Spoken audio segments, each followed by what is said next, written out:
तो हमारे पास जो करंट है वो होगी Q charge divided by 2 pi R by V, 2 pi R by V, कुछ ऐसे। Q चार्ज है, सो Q चार्ज है डिवाइड बाई T जो है वो 2 पाई R बाई V है। तो मैं ऐसे लिख सकता हूँ I is equal to Q multiplied by इसका रेसिप्रोकल होगा डिवाइडेड बाई 2 पाई R। तो I is equal to QV by 2 pi R, QV by 2 pi R। ये मेरे पास करंट होगी जब एक बॉडी सर्कल में चलेगी। Whenever a body moves in a circle, जब सर्कल में बॉडी चलेगी तो वो कितना करंट कंस्ट्यूट करेगी? I is equal to QV by 2 pi R। अगर इलेक्ट्रॉन चलेगा सर्कल में, अगर इलेक्ट्रॉन चलेगा तब इस Q को रिप्लेस किया जाएगा E से। I is equal to EV by 2 pi R। What is E? E is the charge on an electron, जिसकी वैल्यू आपको पता है 1.6 into 10 to the power minus 90। तो मेरे पास इसे और एक रिलेशन ऐड होगी QV by 2 pi R। Q क्या है? चार्ज का मैग्नीट्यूड है, चार्ज कितना होगा। V इसकी वेलोसिटी है कि ये कितनी वेलोसिटी से चल रहा है सर्कल में, लीनियर वेलोसिटी वो दी होगी। और R जो है वो रेडियस है किसकी? सर्कल की, जिस सर्कल में वो चल रहा है। इसलिए हमारे पास अगर थोड़ा सा रिवाइज आप करोगे तो हमारे पास अभी तक 5 रिलेशन जो है वो हमारे पास आ गई है। 5 रिलेशंस आपको याद होगा कौन सी 5 रिलेशंस है। नंबर 1 relation I is equal to Q by T, I is equal to Q by T एक रिलेशन है, या I is equal to Q के बदले NE बाई T है, ये आपको पता है।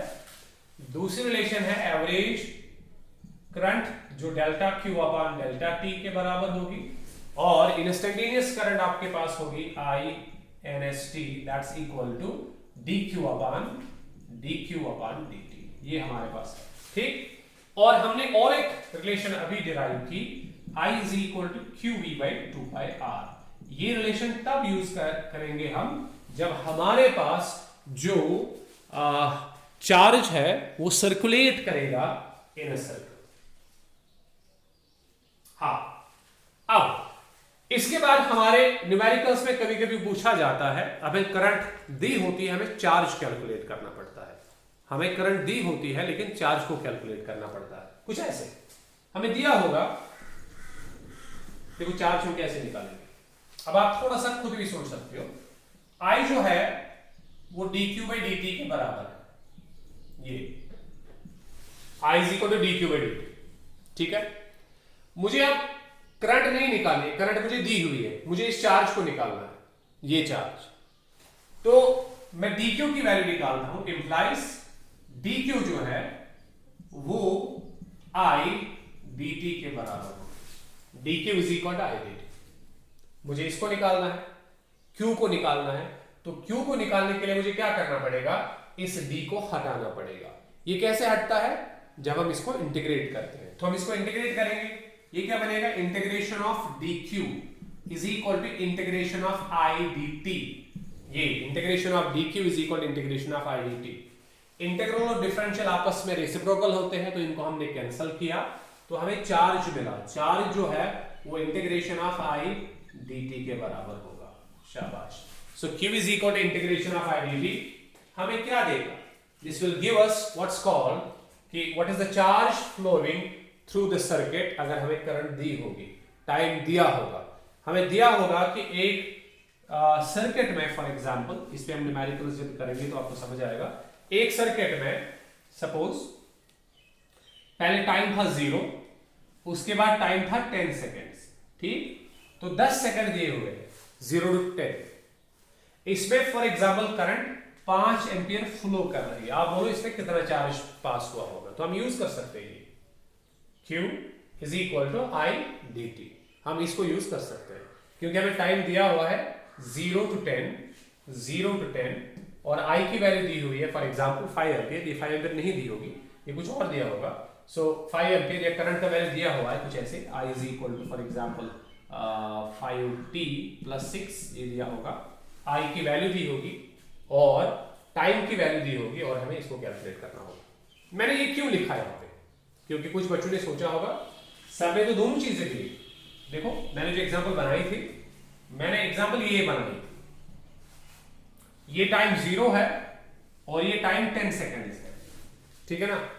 और मैंने कहा था कि 5 एम्पियर करंट यहाँ पे फ्लो कर रही है। तो कुछ बच्चों ने सोचा होगा कि हम ये क्यों यूज करें, हम I is equal to Q by T को यूज करेंगे, I is equal to Q by T को यूज करेंगे। क्यू निकालना है, I दिया हुआ है, टी भी दिया हुआ है, तो सर ने ये क्यों लिखा है। हाँ, ये रिलेशन तब यूज होगी जब आपके पास स्टडी करंट फ्लो करेगी, लेकिन ये नॉन स्टडी करंट के लिए यूज होगी। मतलब I की वैल्यू 5 एम्पियर नहीं दी होगी। हाँ, अगर I की वैल्यू 5 एम्पियर दी हुई है तो उसका मतलब यह है कि करंट स्टडी फ्लो कर रही है, हम यूज करेंगे I is equal to Q by T.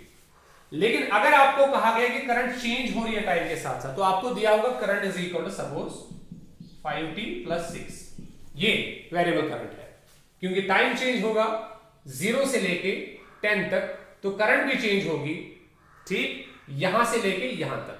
तब आप इसको यूज नहीं कर सकते I is equal to Q by T को, तब आपको जरूरी इसको यूज करना है। आप समझो मेरी बात मैं क्या बोल रहा हूं। मैंने कहा कि अगर आपके पास कंडक्टर में सिचुएशन ऐसी दी हुई है, you are given the situation that कि एक कंडक्टर ए बी आपके पास है, इसमें 0 से 10 सेकंड्स के बीच में, 0 to 10 सेकंड्स इसके बीच में एक करंट फ्लो कर रही है जिसका वैल्यू फॉर एग्जांपल 5 एम्पियर है। तो जब मैं 5 एम्पियर की बात कर रहा हूं तो 5 एम्पियर का मतलब ये है दैट एक कांस्टेंट करंट फ्लो कर रही है। 5 ampere is the constant current which is flowing through the circuit. तब जब कांस्टेंट करंट की बात आ गई तो ये स्टडी करंट है, तो आप यूज करोगे I is equal to Q by T को। लेकिन जब आपको ये दिया होगा कि करंट ये है I is equal to 6t + 5 for example, तब ये वेरिएबल करंट है। अब सवाल है वेरिएबल करंट कैसे है, because time variable, time change हो रहा है, कहां से कहां, 0 से 10 सेकंड्स के बीच में करंट टाइम चेंज हो रहा है। तो अगर टाइम चेंज हो रहा है तो करंट ऑटोमेटिकली चेंज होगी। तो अगर करंट चेंज हो रही है तो आप इसको यूज नहीं कर सकते, आपको इस रिलेशन को यूज करना है। तो इसलिए हमारे पास कुछ रिलेशंस आ गई है जिसको हम अपने दिमाग में रखेंगे और आगे चलेंगे, क्योंकि इसी पे हमें न्यूमेरिकल्स करते हैं। यही वो रिलेशंस है जिससे हमें सारे करंट के न्यूमेरिकल्स आएंगे। So I is equal to Q by 2 pi R. और हमारे पास और एक रिलेशन है कि अगर आपको चार्ज निकालना होगा तो चार्ज होगा I dt के बराबर। और यहां पे याद रखना होगा आपको दैट यहां पे जो करंट आप यूज कर रहे हो ये बेटा कांस्टेंट करंट नहीं होगी, ये एक वेरिएबल करंट होगी। तो लेक्चर नंबर 3 में जो आगे अपलोड होगा उसमें हम इन्हीं रिलेशंस को यूज करके इस करंट के न्यूमेरिकल्स कैलकुलेट करेंगे। उसके बाद लेक्चर नंबर 4 में मैं जाऊंगा what is called drift velocity and it's relation with the current.